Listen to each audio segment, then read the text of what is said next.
Autism, speech delay, ADHD వీటి treatments గురించి అడిగారు సార్. ఓకే, హోమియోపతి ఆటిజంలో ఏడిహెచ్డిలో రెండిట్లో ఉండే హైపర్ యాక్టివిటీని కామ్ చేస్తుంది. వీటితో పాటు సోషల్ ఇంటరాక్షన్స్ని అలాగే బిహేవియర్ని కూడా సెటరేట్ చేస్తుంది. సార్, హోమియోపతితో యాంగ్జైటీ అండ్ స్ట్రెస్ ట్రీట్ చేయవచ్చా?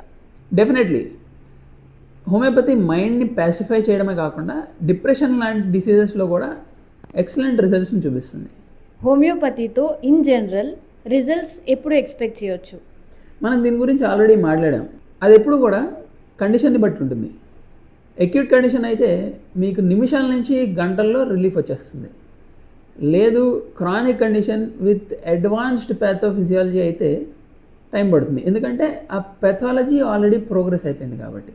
కానీ ప్రోగ్రెస్ మాత్రం స్టడీగా జెంటిల్గా ఉంటుంది.